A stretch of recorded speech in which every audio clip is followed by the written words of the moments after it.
모셨어요. 안녕하세요. 안녕하세요. 자, 수홍님, 우리 저 정치 프리킥 본격적으로 시작해야 되는데 베스트 워스트 오늘은 많습니다. 저 등장인물들이. 그래서 베스트부터 뽑아보죠. 이번 주 정치권 베스트 플레이어는 누구? 나경원 전 의원. 제가 특정 여성 이름을 이렇게 단시간에 많이 불러본 적이 없는 것 같아요. 예. 매일 나경원이라는 이름은 한 뭐 몇 번이 뭐예요. 왜냐면 이제 방송 끝나고 뭐 정치부 기자들이랑 뭐 통화하면서 뭐 물어보고 서로 취재하고 이제 정보 교류 일정 할 때도 나경원 전 의원, 나 대표, 뭐 나 부위원장 출마하냐? 그거 궁금하잖아요. 뉴스 얘기 소개할 때도 그렇고 의원들 나오시면 계속 이것만 묻거든요. 하도 궁금하니까. 근데 나경원 전 의원에 대해서도 지난번에도 한번 베스트 뽑으셨는데 작년 10월에도 10월에 저출산 고령사회 위원장 될 때도 베스트 뽑으셨는데 이번에도 베스트로 뽑으신 이유가 뭐예요? 우선 그 당시에 아, 저출산 고령화 위원장, 아, 그다음 뭐 기후대사 아, 등등등은 상근직이 아니고 뭐 국무위원도 아니거든요. 아, 그러니까 당 대표에 대한 어떻게 보면 교통 정리가 시작됐다라고 그때 제가 표현을 했는데 그걸 나경원 부위원장이 받을 만한 자리가 아닌데 받았어요. 예, 윤석열 대통령은 장관이나 하여튼 뭐 정치인이 바라는 예, 그런 건 안 시키겠다는 얘기거든요. 네. 그러니까 전당대회 나오지 말고 네. 이거 먹고 떨어져야 하는데 너무 그 먹잇감이 별로였던 거예요. 근데 그걸 받아. 그런데 바로 전당대회 출마 가능성은 또 열어놔. 예, 그래서 야 나경원 의원이 정말 안 받으면 이상하잖아요. 네. 대통령이 고령화 위원장 시켰는데 안 받으면 이상하니까 그걸 받고 바로 전당대회 출마 가능성은 또 열어놓고 예. 그래서 베스트. 그러나 간단치 않을 거다 그래 했는데 말씀하세요. 이제 그 고난의 시간이 온 거예요 지금. 그런데 지금 행보는 하여튼 나경원이라는 이름 석자. 나경원을 경원시했던 사람들까지도 전부 주목하게 만들고 예, 전부 나경원 행보에 대해서 예, 지금 기추가 주목되는 이런 네. 상황까지 딱 만든 게 10월 달에 저출산 고령화 위원장 받으면서 출마 가능성을 바로 열어놨기 때문에 이런 상황까지 온 거거든요. 그래서 대단히 지금 뭐라 그럴까요? 성공하는 정치 예. 또 임팩트 있고 이런 이제 나경원 의원의 정치적 가치를 단기간에 이렇게 또 점핑시키는 이런 행보를 한 거다. 이건 갑자기 한 건 아니고 10월 달에 그 스탠스가 좋았다. 알겠습니다. 아, 그래서 베스트로 뽑으신 거구나.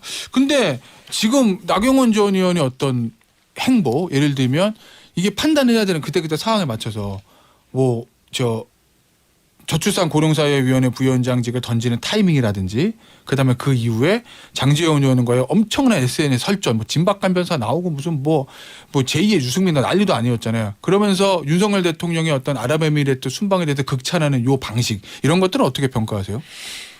그게 10월 달에 그 기조하고 똑같은 거예요. 오, 그래요? 대통령이 저출산 고령화 위원장을 이제 임명을 하잖아요. 근데 그 제안을 받아. 안 받으면 반윤이 되는 거야. 이상하잖아요. 안 받으면. 그래서 받고 전당대회 출마 가능성 열어놨어요. 지금도 윤핵관은 들이받고 윤 대통령에 대해서는 일관된 그런 이제 시그널과 메시지를 보내는 거거든요. 그래서 이건 완전히 철저하게 분리해서 온 거고 그 전에도 그 같은 스탠스예요. 반윤이나 비윤, 대통령에 좀 맞서는 다른 길을 가는 의사에 반하는 이런 것들은 그냥 철저하게 그것은 딱 제껴버리고 윤 대통령에 대해서는 그냥 이 3억억 수준까지 이렇게 딱 가슴 뛴다 그러잖아요 이번에. 아랍에미레이트 방문 성과를 가슴 뛴다 그러고 이거는 일관되게 가는 거고 윤핵관이나 여기는 또 분명히 선을 긋고 가는 거죠. 자, 그러면 용산 대통령실에서는 이제 나경원 전 부위원장의 사직에 대해서 두 자리 다 해임가로 맞불을 놓은 건데 그러면 글쎄 모르겠습니다. 윤석열 대통령이 아무도 직접적으로 물어보진 않았지만 용산의 의사는 나경원 전 의원을 전 당대표가 되는 게 마땅치 않다. 요 시그널이라고 읽히잖아요. 왜 용산에서 나경원 전 의원이 당대표 되는 걸 마땅치 않아 한다고 보세요? 그거야 모르죠. 모르는데 여러 가지 썰이 있죠. 예를 들면 제가 이제 궁금한 건 유승민 전 의원이 당대표 되는 거를 부담스러워하는 건 이해가 가요. 유승민 전 의원 부담되면 당정 관계가 그냥 좀 수월하지 않을 수도 있어요. 근데 나경원 전 의원은 윤석열 대통령하고 개인적인 인연도 오래됐다고 알려져 있고 그리고 본인 입으로도 친윤 대통령 잘 돼야 됩니다. 입에 달고 사는 사람인데 당대표 된다 한들 용산이랑 뭐 그렇게 관계가 어그러질까? 용산에 반하는 일을 할까? 뭐 이런 생각도 들어서. 이준석 네. 전 대표, 네. 유승민 네. 전 의원 이 두 분은 정치적 관계 플러스 대통령의 이렇게 이제 감정까지 네. 조금 이렇게 녹아들여서 네. 이 대척점에 선 이런 케이스라고 보고요. 네. 돌아올 수 없는 다리를 건넜죠 이제 네. 양측은. 그러니까 대통령 선거 때 경쟁했던 후보 아니에요? 네. 유승민. 네. 그런데 굉장히 뭐 집요하게 특히 뭐 천공 문제라든가 뭐 이런 거 집요하게 했던 게 유승민. 그다음에 이준석 당대표 아시지만은 봉합은 되었으나 대선 당시 대선 전부터 윤석열 대통령 되면 나는 뭐 이민 가겠다는 둥 우주로 간다 그랬나? 네. 뭐 그러고 굉장히 좀 뭐라 그럴까요? 폄훼하는 그런 이 발언을 많이 했어요. 그런데 나경원 의원은 정치적으로는 대척점에 설 일이 없었고 네. 앞으로도 그럴 일이 없는데 네. 그러면 그것 빼면 뭐냐? 네. 사적 감정이 작용한 거 아니냐? 사적 감정. 뭔지는 모르지만 아니 정치적으로 네. 윤석열 대통령하고 척질 이유가 없었잖아요. 그런데 대통령 취임식에도 전 원내대표인데 초대받지 못하고 네. 그다음에 저출산 고령화 위원장을 당대표 출마를 교통정리하는 차원으로 네. 했다면 그 차원으로 주기에는 사실은 조금 떨어지는 근수가 자리고. 떨어지는 거거든. 네. 정치인이 바라는 게 아니에요. 보통은 입각이라든가 뭐 이런 걸 그렇겠죠. 바라는 거죠. 네. 그래서 너무 조금 값싸게 네. 정치적으로 좀 저렴하게 이렇게 취급해 왔는데 대척점에 선 적은 없어. 그럼 왜 그럴까? 그러면 사적 감정밖에 없는 거죠. 어떤 사적 감정? 모르죠. 그런데 뭐 한간에는 뭐 네. 김건희 여사와의 뭐 그런 예를 들어서 뭐 유튜브지만 네. 뭐 그런 얘기들도 나오죠. 그럼 뭐 변희재 씨 같은 경우는. 그럼 뭐 유튜브에 있는 저 일부 예, 예. 유튜버들의 그냥 주장이니까. 근데 또 의원님이 뭐- 아니, 의원님 생각으로 말씀하시면 안 됩니다. 그러니까 물어보니까 얘기하는 거예요. 네. 뭔지 모르지만은 정치적으로는 대척점에 쓰지 않았던 사람인데 그다음에 대선 때 아무튼 윤 대통령 도왔잖아요. 동기로서 인간적인 뭐 윤 대통령 얘기도 하고 말이에요. 그래서 한 번도 척진 적이 없는 그런 분인데 이렇게까지 하는 거는 그럼 설명이 안 되죠. 사적인 감정 말고는. 알겠습니다. 자 그러면 나경원 전 부위원장이 출마할 거로 보세요? 출마 못할 거로 보세요, 당 대표? 아주 그냥 정치인으로서의 어떤 기본. 네. 어떤 정치인에게 물어봐도 출마해야 된다라는 것이 정석이에요. 네. 이쯤 여기까지 왔는데 여기서 물르면은. 네. 그리고 그렇- 다 하는 줄 알아. 네. 그런데 나는 못할 것 같아. 왜요? 여전히. 그럼 왜 배수해요? 못하면은? 아니 극소수파 의견이야. 대체적으로 이미 출마 결심하고 대변인도 임명하고 막 그랬다는 거 아니에요. 왜냐하면 이 대통령하고 척진 적 없는데 저렇게까지 나와. 네. 그 다음에 그냥 해임해버려. 네. 저출산 고령화 위원장도. 그 여기에 그냥 또 정진석 발언이 있잖아요. 정진석 비대위원장. 그래서 대통령 전당대회를 대통령 공격 자리로 하면은 뭐 제재하겠다. 윤핵관 뭐 살벌하게 얘기를 해. 결국은 뭐냐면 만약에 진짜 고하면은 진짜 갈 때까지 가보자.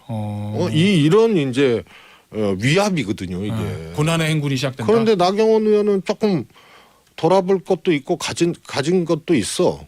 꼭 뭐 돈뿐만이 아니고. 네. 그래서 아마 이거에 대해서 굉장히 부담을 가질 겁니다.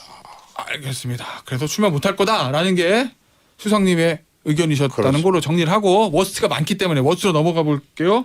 자 이번에 워스트 플레이어 첫 번째 워스트 좀 많습니다. 워스트가 오늘은 누구? 정진석 비대위원장. 왜요? 방금 전에 말씀하신 그것 때문에 혹시? 예. 아니 뭐 예. 그 전에도 사실은 국회 부의장이고 예. 지금 당 대표가 없는 상황에서 비대위원장이면 당 대표거든요. 예. 당 대표 역할을 하는 거거든요. 그렇죠. 그 다음에 전당대회든 대통령 후보 경선이든 그 당시에 당 대표나 비대위원장은 이거를 잘 관리해 주는 거예요. 그래서 정치인, 국회의원, 국회 부의장, 정진석은 없는 거예요 지금. 대통령을 공격하면 제재하겠다. 무슨 경호원도 아니고 경호처장까지도 안 가. 이런 발언은 경호원도 아니고 네. 그런 식으로 하면서 의회주의나 정당 정치나 당을 관리하는 지금 비대위원장으로서의 정치적 위치 이런 것들을 본인 스스로가 그냥 싹 없애버린 거예요. 그래서 정치를 실종시키는 거예요. 정당을 실종시키는 거고. 그래서 오직 윤 대통령한테 이렇게까지 하실 분이 아닌데 무슨 초선도 아니고. 예. 그래서 저는 이거는 뭔가 윤 대통령에게 뭔가 사인을 보내는 게 아니면 해석 불가한 행위를 하고 있는 거예요. 무슨 아무리 사인이요? 여당이지만. 무슨 사인이요? 그러니까 뭐 총리나 하여튼 뭐 이런 게 아니면은 이렇게 추적, 이건, 앞잡이 역할을 예? 국회 부의장 중진 정치인 당대표격인 비대위원장이 이렇게 할 수가 있나. 강성 초선 돌격대도 아니고. 예. 더 해요 그 사람들보다. 예. 그래서 정치를 아는 분이고 평륜이 있는 분이고 그런데 의회주의 정당 정치 이런 거 완전히 말살시키고 대통령실 윤석열 대통령실도 아니야. 윤석열 대통령의 이 경호처로 지금 당을 전락시키고 말이에요. 그래서 그 뭔가 다른 벼슬을 염두에 두고 계속 신에 보내는 것이 아닌가. 예. 그렇게 의심되는 사람이 또 몇 명 있어요. 누구? 아주 지나치게 대통령한테 사인을 보내는 발언들을 막 하죠. 알겠습니다. 뭐 그거는 이제 우리 수석님의 이제 개인적인 추측이시니까. 꼭 물어보고 꼭 이러세요. 아까도 나경원 의원 물어보세요. 아니 저는 뭐 궁금하니까 물어보는 건데. 진행자께서 이렇게 막 나경원 의원 길게 막 물어보고 끌어놓고 아니 뭐 저희가 그 사적 감정 아니면 이해가 안 간다 그러니까 뭐냐고 또 물어봐서 궁금하니- 유튜브 얘기를 했더니 또 그건 유튜브고 저는 궁금해서 말해서 알겠습니다. 요거는 여기서 정리하고 예. 워스트 또 아직 있으니까. 자, 두 번째 워스트 누구? 저는 박용진 의원. 오, 박용진 의원 민주당에 네. 뭐 때문에요? 우선 이재명 대표도 대표직을 내려놓고 하라고 얘기를 하잖아요. 아, 정진상, 김용도 당직 내려놨다. 요거. 우선 기본적으로 네. 거기는 임명직 아니에요. 뭐 정진석, 좀, 김용. 네. 여기는 선출직. 선출직이란 말이에요. 네. 그래서 당원과 국민들이 뽑은 사람들이거든요. 네. 사람이거든요. 당대표가. 그래서 이거는 검찰 수사를 당대표를 내려놓으면은 인정하는 꼴이 된다는 요 논리 하나 하고 그래서 내려놓으면 안 된다는 거 하나 하고 하나는 뽑은 거 아니에요. 그래서 제1야당의 대표를 하고 있는 거 아니에요. 네. 그러면은 이거 같이 돌파를 하고 이러지 못할지언정 이걸 내려놓고 하라고 하고 예시를 또 당신이 임명한 정진상과 김용도 당직을 내려놨기 때문에 하라는 거는 전혀 종목이 다른 얘기예요. 그래서 박용진 의원이 이 정도는 아닌데 아무튼 주의 주장에 논 거라든가 이런 것들이 좀 엉킨 거고 네. 그 가끔 박용진 의원 스탠스가 요런 경우가 많이 있죠. 그래요? 그럼요. 조금 요런 이제 경우 당내에서 조금 일종의 이제 비주류 정치를 하다 보니까 네. 조금 이렇게 찔리고 들이받고 이런 거를 이제 네. 조금 하고 그랬는데 이번에는 논거가 엉키는 거예요. 임명직하고 이 선출된 당 대표하고 같은 선상에서 이 논거를 대고 한 것은 박용진답지는 않다. 특히 그 논거가. 알겠습니다. 근데 어찌됐건 간에 저 의원님 이재명 대표가 성남 FC 수사 끝났죠? 수사는 받았습니다. 대장동 소환 통보했죠. 김성태 전 쌍방울 회장 귀국하죠. 그럼 앞으로 검찰에서 대장동뿐만 아니라 뭐 계속 또 소환 조사 요구하고 뭐 기소를 하네. 뭐 기소는 할 것 같고 합쳐서 영장을 친해 만에 이런 상황이면 계속 커지잖아요. 사법 리스크 문제가. 그러면 민주당 내에서도 이제는 저 당이랑 대표랑 분리 대응해야 되는 거 아니냐는 목소리가 더 나올 수 있는 거 아니에요?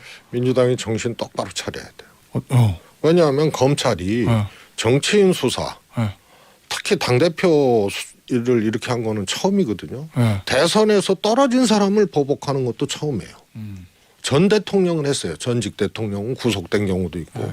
대선에서 떨어진 사람 수사해갖고 기소하겠다 그러고 이런 적이 있어요? 기소한 적이 있어요? 없어요. 그런데 그 방식도 뭐 피의사실 공표 이런 거는 뭐 이제 다반사가 됐고 구속영장도 이거는 혹은 소환도 여러 건을 갖다가 막 해요. 근데 이거는 다 안개 같은 거고요. 딱 두 가지 남는다 그랬잖아요. 대장동은 쫄병동이 됐어요. 대장으로 시작해가지고. 이거는 제가 얘기했잖아요. 못타 핀 꽃 한 송이로 노래를 시작해서 돌아와요 부산항해로 지금 초점이 가고 끝나게 생긴 거예요. 성남 FC로 갔잖아요. 그다음에 김성태 전 쌍방울 회장 귀국 제가 보기에는 그거요. 변호사비 대납하고 전혀 상관없고 아마 근처도 못 갈 거예요. 그러면 결국 대장동은 배임 남는 거고 성남 FC 제3자 뇌물 남는 거예요. 이거 1년 반 동안 대장동 갖고 이렇게 흔들어대고 정치자금 뇌물 어쩌고 저쩌고 하고 온갖 피의사실 공포와 그림 만들어내고 했는데 이거 입증 못하고 결국은 배임 남는 거고 제3자 뇌물. 그래서 이게 완전히 초점이 지금 딴 데로 간 거예요. 조국 수사도 그 자체의 시시비비를 떠나서 사모펀드로 시작해서 표창장으로 간 거 아니에요, 그게. 이거는 따라서 검찰의 자세, 태도, 논리하고 똑같이 되는 거예요. 이재명 대표 내려놔라. 이렇게 되는 거는. 왜냐하면 처음 시작하고 지금 완전히 다르거든. 그러면 민주당이 정신 똑바로 차려야 된다는 말씀은 버텨라. 당대표 중심으로. 당대표 개인이 대응해야 될 일이고 당은 끌어들이지 말고 이재명 혼자 해라. 이런 단계가 아니라고 이상민 봐요. 의원도 그런 말씀하셨는데 이미 처음에는 그런 주장할 수도 있어요. 뭐 사법 리스크 얘기하면서. 그러나 지금은 검찰의 행태가 완전히 관역이 바뀌었거든요. 그렇게 세상을 떠들썩하게 했던 대장동은 서브 타이틀도 안 돼요. 알겠습니다. 자, 시간 없어가지고 마지막 워스트 1분 30초 누구? 대통령 빠지면 안 되죠. 윤석열 대통령. 왜요? 대통령은? 우선 이 당무 개입 안 한다 그러고 했는데 이제 온 국민이 다 알잖아요. 다 이 전당대회 당대표 사실상의 이 임명 당대표를 지금 만들고자 하겠다는 거는 눈에 다 보이는 거 아니에요. 그런 어떤 정치적 형태도 우리 정치를 너무 퇴행시키는 거예요. 그걸 대통령이 지금 하고 있는 거고 이번에 또 아랍에미레이트 방문했을 때 기가 막힌 발언을 했잖아요. 뭐요? 형제국의 적은 우리의 적이다. 우선은 아랍에미레이트가 형제국이냐. 우리나라에 참전하지도 않았고요. 군사적으로 그런 관계도 아니에요. 그래서 형제국이라는 표현을 쓴 것도 그렇고 이란을 적으로 만드는 거 아니에요. 세상에 이런 외교가 어디 있습니까? 이란이 비록 지금 미국의 제재를 받지만 아랍에미레이트도요. 이란하고 아시잖아요. 수니파 시아파 때문에 사우디아라비아하고 이렇게 한편이 돼서 폭격하고 이러니까 단교 비슷하게 갔다가 작년에 그 철수했던 대사 다시 이란에 파견을 했어요. 대사관을 다시 열었어요. 아랍에미레이트는 그러고 있는데 우리가 이란을 적이라고 우리나라 대통령이 얘기하는 거는 이거는 정말 참사가 아니고 현실을 모르는 거예요. 알겠습니다. 저희 시간이 다 돼가지고 여기서 마무리해야 될 것 같네요. 지금까지 최재성 전 청와대 정무수석이었습니다. 감사합니다. 감사합니다.